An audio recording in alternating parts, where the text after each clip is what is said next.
Thank you. Any comments from the committee? Mr. Thurman. Thank you.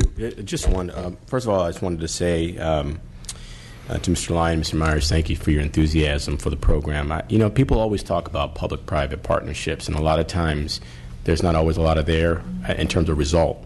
And this is a clear result that benefits our children, our students, our communities, our schools, and our local economies. And so I want to thank you for the overview that you both provided. As you were talking, I was struck about, I don't know, I guess kind of a nuance that I remember in this program. There is a requirement for contractors to pre-qualify to do the work. And we've worked with a lot of great contractors, but I guess I want to know, to our finance team, does the governor's proposal change that requirement? Because while we've had a bounty of great contractors who do good work in schools, we want to make sure that we continue to have those kind of requirements that ensure that schools are built to state standards and to code into a way that will ensure safety and conducive learning environments for our students. That's one of the areas that we didn't include as a guiding principle.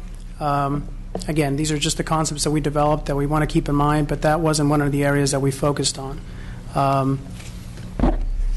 So no, it wasn't something that we considered as part of the proposal, but we can definitely consider as we move forward.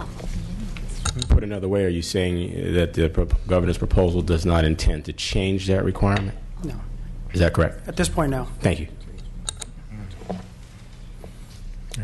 Thank you, Mr. Thurman. Just a quick question for the finance team.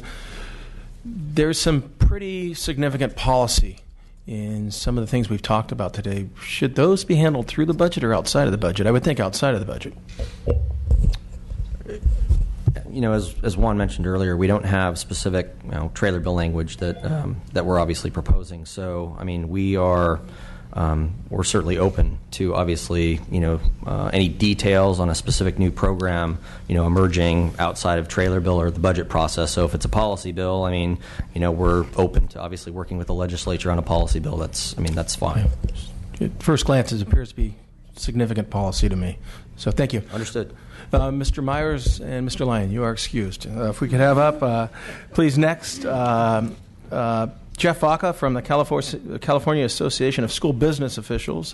He's going to discuss Proposition 39.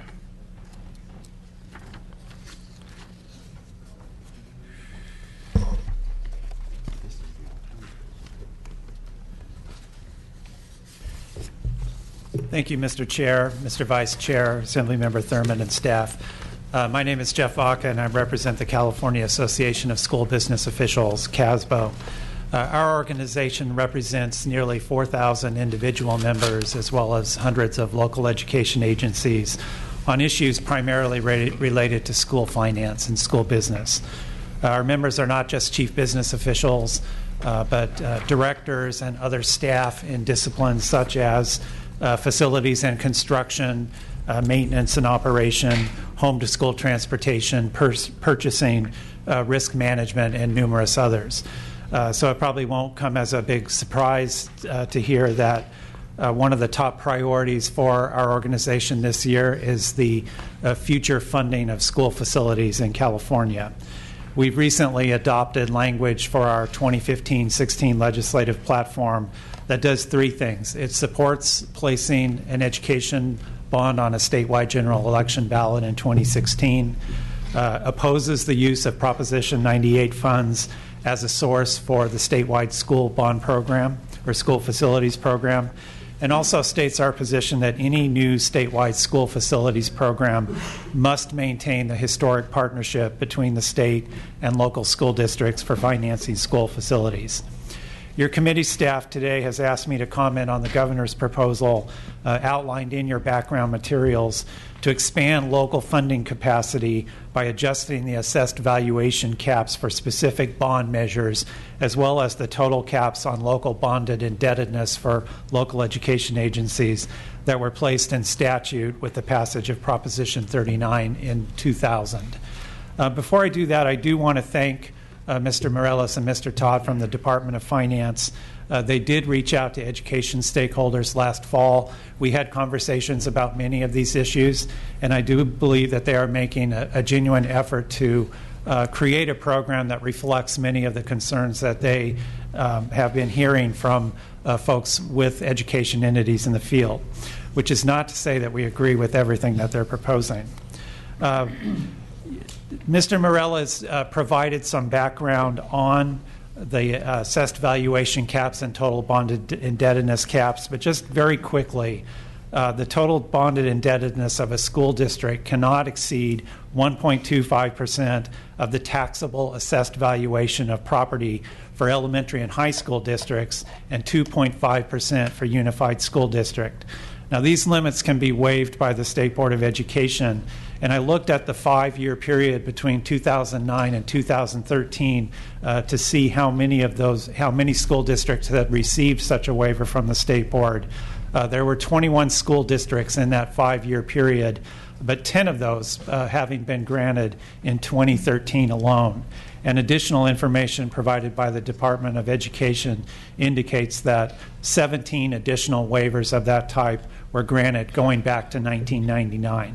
So it's not a large number of districts that are receiving waivers from the State Board for that total indebtedness cap. And then, of course, the property tax rate levied as a result of any single election cannot exceed $60 per 100,000 of taxable property value for unified school districts and $30 per 100,000 of taxable property value for elementary and high school districts. So the question posed in the committee's background material was very simple. Should the Proposition 39 limits of 2,000 on bonded indebtedness and tax rates be adjusted? And we think that answer is simple. We do think that they should be adjusted, and we've thought that for some time. Why have those limits become a problem? Research has shown that the disparities in school facility funding across districts in the state are systematically related to the assessed value of property within those districts. So I think that's a key issue to be thinking of as you're looking at the equity of the distribution of school facilities funding throughout the state. Naturally, districts with a higher assessed value per pupil are able to raise substantially more revenue through local general obligation bond issues. So if you're a school district in a community with a low assessed valuation base, Mr. Jessup made reference to many of the school districts in Riverside County. Many rural school districts also find themselves in this situation. It's not likely that you would be able to issue bonds in amounts that are sufficient, for example, to replace the temporary classrooms that, Mr. Chairman, you made reference to at the beginning of the hearing, with new construction or to modernize construction. Property wealth at the local level also presents many districts with problems in regard to their limits on debt capacity, because those limits are also tied to assessed value. I took a look at the most recent debt capacity waiver request that I could find in the State Board of Education agenda archives. Not something I recommend you do on a regular basis, by the way, because I think it illustrates the problem pretty well. The elementary district in question had been able to have 2 bond measures approved, one in 2011 and then one in June 2014, to achieve the goals of their facilities master plan. The primary goal of their master plan was to relieve overcrowding due to enrollment growth. And prior to the recession, the growth and assessed value in that school district's region had been approximately 6% annually. But during the years of the Great Recession, AV growth had slowed to a level much lower than that, as low as 1% in some years. So based on their current assessed valuation, the district in question had approximately $9.6 million of bonding capacity, and therefore needed to obtain a waiver from the State Board to raise their limit to 1.5%, just in order to fully access the funds that had been approved in order to complete their master plan in a timely manner. So I would say that CASBO does support adjusting the current Proposition 39 limits. The language in the governor's budget summary says at a minimum to reflect inflation since 2000. But I think that what we would say is that it's important to view this as a global issue. Many of the previous speakers have referenced issues that I also referenced with regard to using Proposition 98 funds, which we would have a big problem with, and achieving a program that reaches equity throughout the state so that we're not facing Serrano-type, quote-unquote, issues for facilities that we've faced in the past for school facility or for school finance in general. And the key threshold question, of course, is where are the funds for the state's part of that historic partnership going to come from?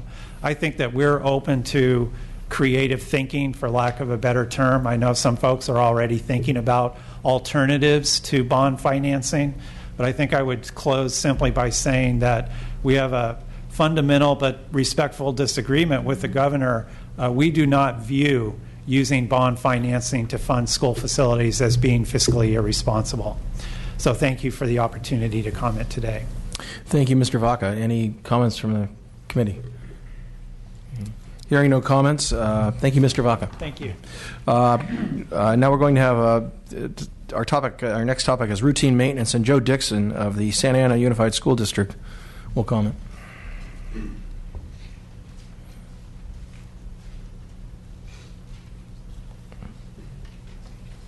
And as succinct as possible, Mr. Dixon. Thank you. Good afternoon, Chairman O'Donnell. Committee members, Joe Dixon, Assistant Superintendent of Facilities, Santa Ana Unified, and I'm also the chair for the Coalition for Adequate School Housing, or CASH is our acronym. Good acronym, right? You know, SB 50 established a 3% minimum of your general fund to be used for maintenance. For routine maintenance, and 0.5% of that 3% could be used as your deferred maintenance match. Deferred maintenance is no longer part of the state program. It got rolled into LCFF. So it was intended, because of this big investment in school facilities, to protect that investment. So the state, in their wisdom, said 3% must be used for maintaining your schools. And it should be considered the floor. If we were in private industry, we would use a percentage of replacement value rather than of your budget. And typically in private industry, it's 2% if you have a 50-year building, or 4% if you have a 25-year building of the replacement value. Now, since '98, there's been several attempts to lower or reduce this 3% requirement. The legislature has always pushed back and didn't approve those until this great recession that we had, where schools lost about 40% of our funding during the recession. Since 2007, let me back up. So LCFF is now intended over the next 8 years to restore the funding back to 2007 levels. And that's good. I mean, we're all glad for that. $10 billion coming into the schools is a good start, no question about it. So during the Great Recession, schools were allowed to be flexible on this 3% requirement. And everybody understood that. We needed to keep our teachers. We needed to keep our programs. So many districts put Band-Aids on their maintenance needs. And we're now getting into a situation where it's a crisis. And to consider using RRMA, Routine Restricted Maintenance Account, for capital needs could potentially even increase that crisis. Typically, you know, I would come here and advocate for local control, but it's really easy and when budgets get cut, to look at maintenance as the first thing that gets cut. It's a lot easier to do that than to look at people to get cut. And it continues by using it for capital facilities, and would continue to defer critical maintenance, because we always like to say, you know, buildings don't talk. They come to a school board meeting, you don't hear typically from the maintenance people. Also, the modernization program since 1998 has also helped with maintenance of buildings as well. So you have a 25-year older building, and you're able to go in there and do the roofs and the air conditioning, the flooring, and that kind of thing. If that's going to be gone, that's another thing to consider as well. We haven't had the state bond for 9 years. And just a little background, too, we had a state bond every 2 years from 1982 to 2006. Haven't had one in the last 9 years. So, again, I'm afraid that what will happen if we don't address the needs of existing schools with maintaining them correctly, this crisis will get worse, and then we'll be paying more going forward to take care of these buildings. We'll get into a crisis, and something will have to happen to fix that. And it's not just about the money, but it's about the kids as well. Our kids today deserve good buildings. And the correlation that we talked about, Chairman O'Donnell and other members talked about this, a well-maintained building has a significant effect on student achievement, up to 17% increase in student achievement. And then real quick comment on portables, since we brought that up. The state new construction program had a overcrowding relief grant component to it. So in Santa Ana Unified, working with the state, working with the Office of Public School Construction, we were able, and it's a 50-50 program, we were able to replace over 500 portables in Santa Ana Unified. Free up green space. We freed up over 10 acres of green space. It's a good program. It's a big program, and it was part of the new construction pot as well. With that, any questions I could? Thank you, Mr. Dixon. Any questions or comments from the committee? No. Thank you, Mr. Dixon. Thank you.